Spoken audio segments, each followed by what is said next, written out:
In this house, just steps from campus, in the early morning hours of November 13th, 2022, 4 University of Idaho students, Maddie Mogan, Kaylee Gonsalves, Xana Kernodle, and Ethan Chapin, were stabbed to death. Their accused killer, Bryan Kohberger, faces trial this summer. He's pleaded not guilty. For the last 2.5 years, Dateline has been on the ground, reporting, gathering, and learning from people with direct knowledge of the case. We've obtained things that have never before been seen publicly, like these security videos from a camera on a house near the murder scene, videos that show a white sedan, a car that investigators believe was driven by Bryan Kohberger, making repeated passes of the King Road house that night before the murders. With evidence like this and our reporting, we have assembled a timeline for the weeks, months, and days before and after the murders. Starting with a pool party Kohberger attended in July, just after he moved to the area in pursuit of his PhD in criminology. An exclusive interview with a woman who exchanged numbers with Kohberger, then did not return his text. You know, the universe intervened and for whatever reason just distracted me from further engaging in that interaction. We'll also reveal records from Kohberger's cell phone that are in the possession of law enforcement and Google searches regarding the serial killer Ted Bundy. We have also seen these: dozens of photos in Kohberger's cell phone, browsing history, women from Washington State and the University of Idaho, including close friends of the King Road victims.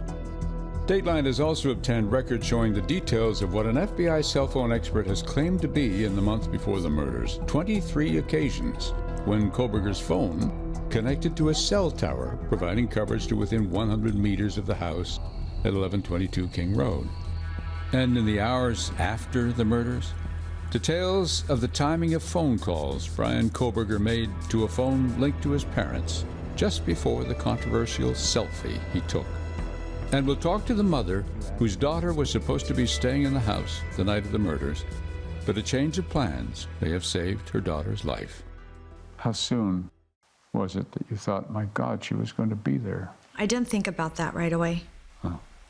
All I could think about was the kids. Makes you sad too, doesn't it? It does. Sorry. So many damaged families. Angela Nevejas told us that her daughter Ashlyn, Maddie Mogan's best friend, moved away from Idaho and now refuses to come home to visit because of the trauma associated with the murders. She's hoping some of that may change and Ashlyn will start to grieve after Bryan Kohberger's trial.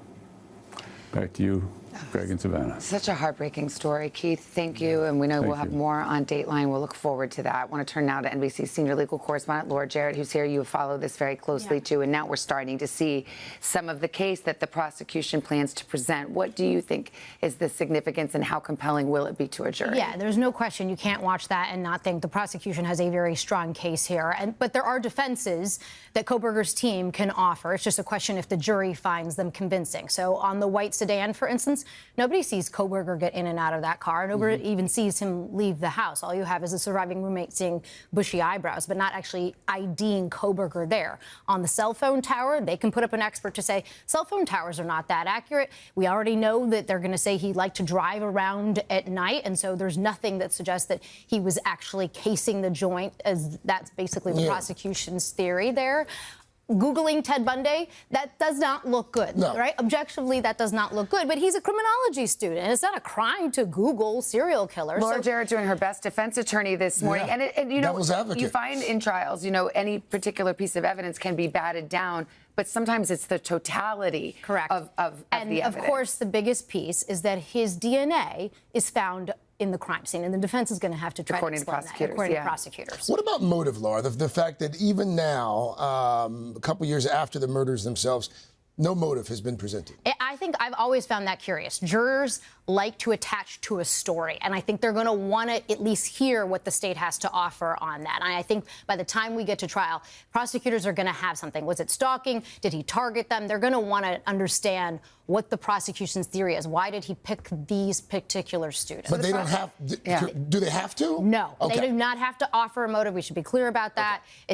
That's not a part of the case, but I'm just saying as they're laying it out to flesh it out, they might want to. Makes sense, Laura. Thank you so much. Sure. And Craig getting his court TV on. I love it. I love being sandwiched between two lawyers. I know, and I'm proud of you. You're like, motive is not an element of the crime. Well done, my friend. Okay, reminder, you can see Keith's full report tomorrow night, all new Dateline 9, 8 Central, right here on NBC.